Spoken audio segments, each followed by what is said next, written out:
Hola, ¿qué tal?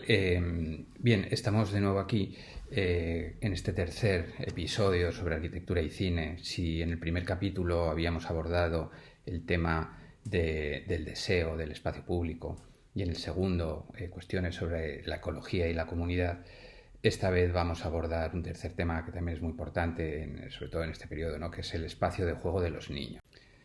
La película que vamos a comentar hoy es El hombre ilustrado, dirigida por Jack Smith en 1969 y que estaba basada en un libro de Ray Bradbury publicado en 1951, compuesto por 18 pequeños relatos.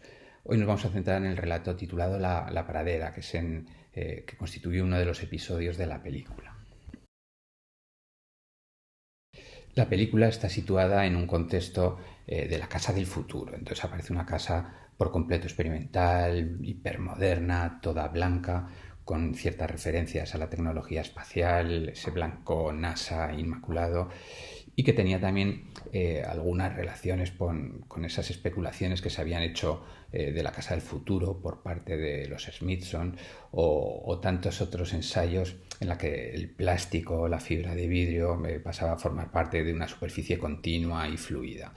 En ese sentido es una casa muy abstracta, no tiene ornamentos más allá de un punto muy concreto que es el interactivo del espacio doméstico constituido por la televisión, que ya no se trata de un dispositivo electrónico pues para ver programas o de comunicación unidireccional, sino que es más un elemento de teleconferencia en el que puede poner en contacto todo lo que sucede en el interior del espacio con diferentes personas. No viene a ser como una especie del Zoom actual o del Skype de hace no mucho. La película pone en escena y adelanta uno de los grandes temas que va a preocupar a la sociedad, aunque sea en 1969, recordemos, de un modo incipiente, ¿no? Si a principios de siglo era el papel del robot y de la mujer, las figuras que inquietaban, digamos, a la sociedad patriarcal.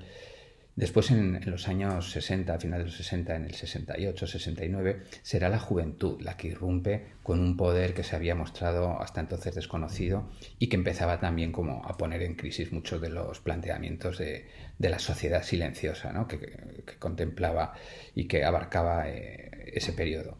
Pero en este momento esta película lo que empieza a poner el acento es sobre el mundo de los niños, ¿no? La jerarquía que empiezan a adquirir y el nuevo rol que va a cambiar absolutamente todo. Va a cambiar las relaciones familiares, las relaciones de poder, las jerarquías y lo va a hacer de un modo muy ácido. El hombre ilustrado pone especial énfasis en el mundo pantallizado. Un mundo pantallizado que se nos muestra bajo dos ópticas. Uno, el punto de teleconferencia, que es el punto de relación de la familia que lo habita con el exterior. Y el otro espacio es el dedicado a los niños. Es un espacio virtual, es una cámara negra, por decirlo de alguna manera, programable. Y entonces empieza a activarse a través de los diferentes softwares y de los diferentes juegos que son utilizados por los niños. En esta película también adquieren un aspecto experimental, a tal punto que la misma familia se da cuenta que están haciendo una serie de experimentos con sus hijos y dudan hasta qué punto pueden ser positivos o si por el contrario resultan altamente nocivos para el desarrollo psíquico de sus hijos. La arquitectura era simplemente una pantalla y toda la vivienda, sin solución de continuidad, podía convertirse en un espacio programado. En este punto ya veremos que eso está subrayado y focalizado en la sala de juegos de los niños. En este caso ellos disponen de un juego, ¿no? Que les permite estar inmersos en un mundo absolutamente confundible con el real, que puede ser programado con diferentes temáticas.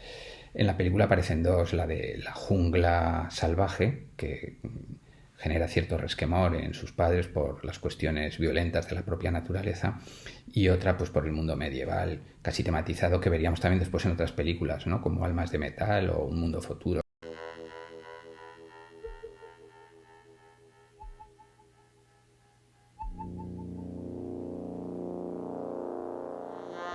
Well, electronic image or not, I don't like it.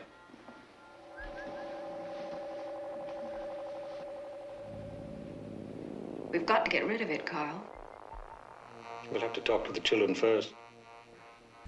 La película se apoya, en cierto modo, en el llamado teorema de Thomas, que dice que si un fenómeno es considerado como real, tendrá consecuencias reales. Y en eso la película es extremadamente consecuente, ¿no?, con este teorema. Well, Johnny and Anna aren't releasing destructive thoughts here anymore. They're embracing them. Embracing them? There's a point at which fantasy becomes dangerously close to reality.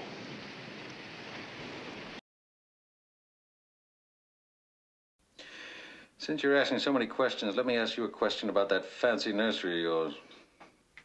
I don't know what you're talking about. I'm talking about Africa, and I'm talking about the lions. That's what I'm talking about.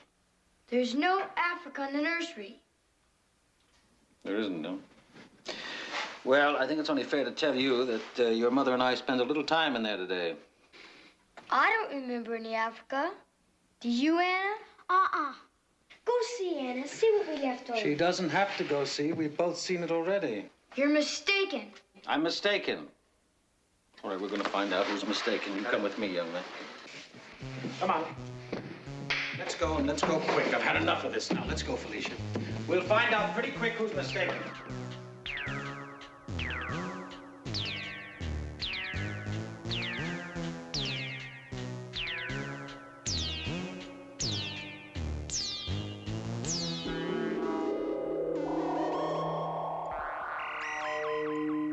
Aquí lo que se pone en relieve es el mundo que está ahí a las puertas de invadir la vida cotidiana de la realidad virtual.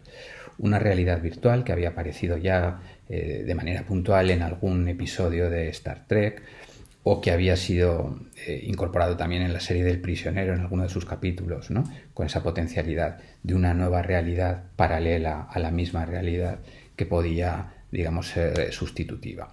Estamos en un periodo en el que también se está poniendo en duda el tema de la consistencia de lo real, confrontado dialécticamente con el mundo de la simulación, a través, pues, de los ensayos de Baudrillard, y que después serían continuados por otros tantos autores, ¿no?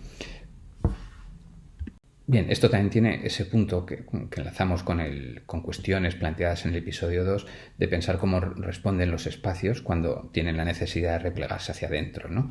Y entonces tenemos que fabricar sustituciones de la realidad, pues, que nos ha sido vedada. Y en este punto se trata de un espacio mínimo, pero que provoca una experiencia máxima, una experiencia de paisajes, de la historia, del tiempo. Nos hace viajar más allá.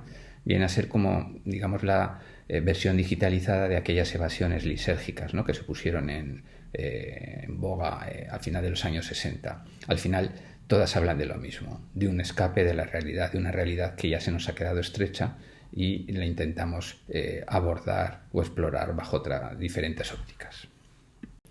Todo ello nos hace que acabemos preguntándonos cómo va a responder las estructuras físicas, sobre todo las domésticas, o cómo van a responder los espacios a estas necesidades de evasión, que simplemente lo que hacen es establecer un relato de una realidad cada vez más inestable.